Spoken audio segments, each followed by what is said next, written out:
Welcome to our nation's capital, Washington, D.C. It's homecoming on the hilltop, where the fans are here and they're hoping that the good times roll as Georgetown looks for a bounce-back victory against the Brown Bears.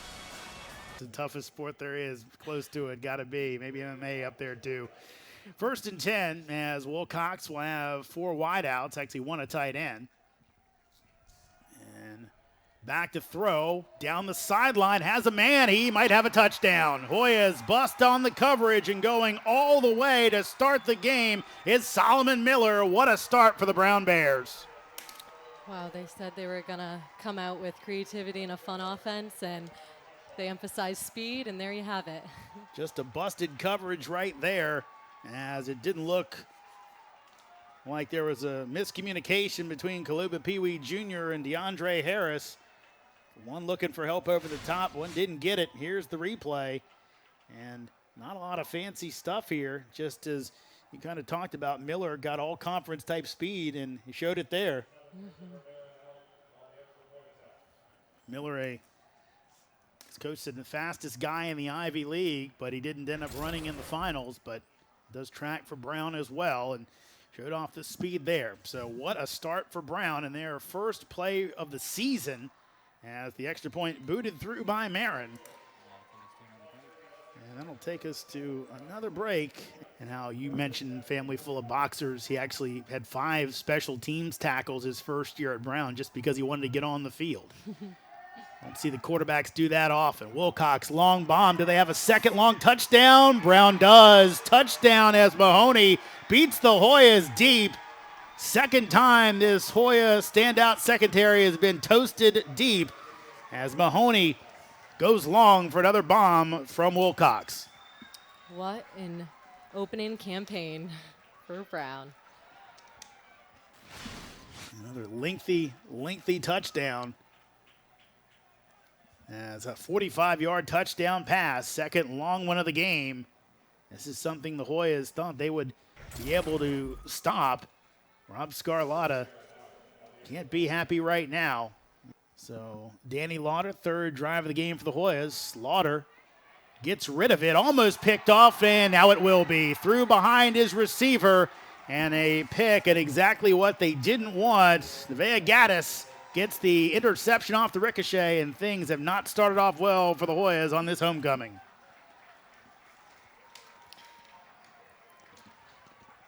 Yeah, Lauder mentioned, especially with the run game, gotta stick to their own game, their simple game, so they can get back to that next offensive opportunity. Yeah, and that time Lauder tried to make a little too tough of a play. And throws it up, thought it might fall harmlessly to the ground, but Gaddis was Johnny on the spot. It looked like with that kind of collision, no one was sure it didn't hit Dunneman, or Brown would have been jumping on that ball, would have been theirs. Now it will be Lauder trying to keep instead of giving, and he'll be brought back. All that yardage they got on first down gets taken right back on the loss of 3. One should be a chip shot from the near hash.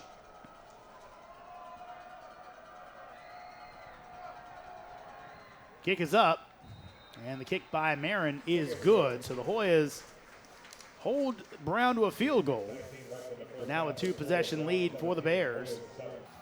Hoyas only had 9 sacks coming into the game. A little bit of pressure here. Wilcox got a clean pocket, and he's going to have a first down as Mahoney. Hoyas completely bust a coverage, getting him a running start. And that's a big gain. What a mistake by the Hoyas there on a 3rd and 14.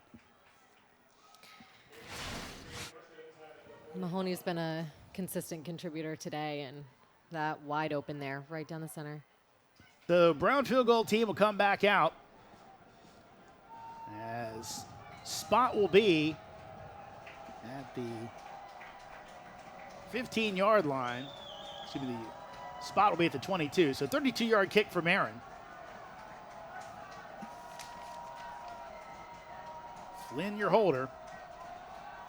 Kick is up, and the kick is good. So on the mark for Christopher Marin, in a 6-point game at the half. Brown up on Georgetown 20-14.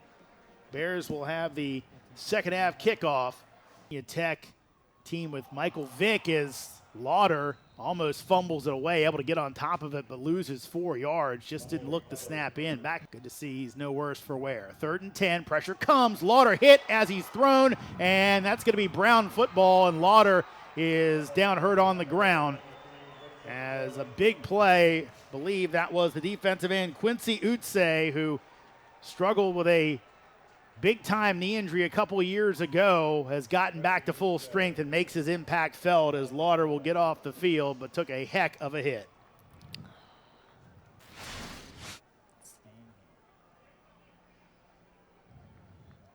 Just got past his man, and Utse makes a big play that can turn this game around. Hoyas were looking at least punting the ball away. Instead, a fumble, and half their total of the season coming into the game. 2nd and 10, 6-point lead for Brown, 20-14 score. Fake handoff, and popped up in the air, and did Malo catch it before that went out of bounds? What a play by Brown. Popped into the air on the catch, and then Malo grabbed it before he ended up out of play. What a play by the Bears. Don't see that very often. See this replay. That looked like it popped up quite high, just enough for Brown to take advantage for it. It just popped out by the All-American Reed, then Malo able to get it. The question is, did he get it before he was in the white? The officials say yes. This Brown team trying to replace Graham Walker, the transfer to Rice, and Wes Rocket, the graduate. And 2 top receivers last year.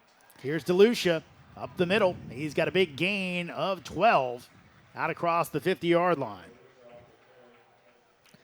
DeLucia found his path right away.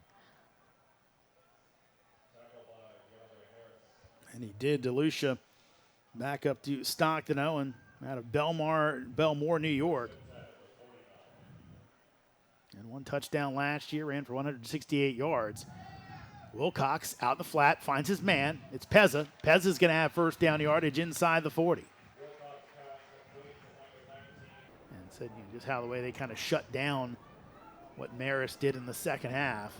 I was surprised, but not that way last week against Sacred Heart. 2nd and 8.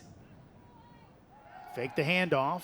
Now Wilcox keeps, shakes the man in the open field, and he's going to have first down yardage all the way inside the 20-yard line. Another man had a shot at him, but Wilcox making a move and a big gain on that play. What a great run for Wilcox, proving he can really do it all. Run, passing game. 16-yard gain for Wilcox. Brown picking up the tempo. Now hand it off. Up the middle. Staying on his feet. The power back coming through is Quentin Brown. And he'll have first down yardage inside the 5. Right on the doorstep here for Brown. Helmet comes off. That's Jamal Marshall. Remember, Hoyas without Zeron Daniel. He was ejected early in the second half on a targeting penalty. Right now, Brown's got that momentum. Brown has the ball right on the shadow of the goal line. DeLucia, the deep back in that single wing. He'll take it up the middle, and he will spin into the end zone. Hoyas had him stopped on the initial contact, but spun through, and Brown now with a 2-touchdown lead. Brown's doing an excellent job forcing themselves through the middle there, that especially that close to the goal line. Easy to find success there. So now up 12 with 1 minute and 14 seconds to go. Brown will go for 2 to try to get it to a 14-point game. As they had a touchdown to kibble off an amazing play, and a bit of a silly penalty takes it off the board, and now a 4th and 3. Brown can almost put this one away if they can get a stop.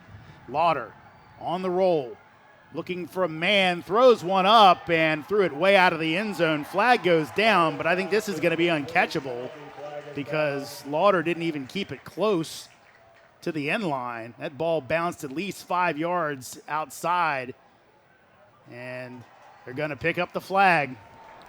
So they had the penalty, but Lauder overshot his man. Also, Lauder slow to stand up there. He was all right. Yeah, still letting that arm drag a little bit. So the Hoyas thought they had this one within a touchdown, and another crucial mistake. This time a different story, as Brown will come to D.C. and will come away with a win. And Brown with high hopes, as Coach Perry told us, a program that kind of took them a few years to get going, and they've been down a little bit, but on the rise, and come away with a win in the opener. They will beat Georgetown 26-14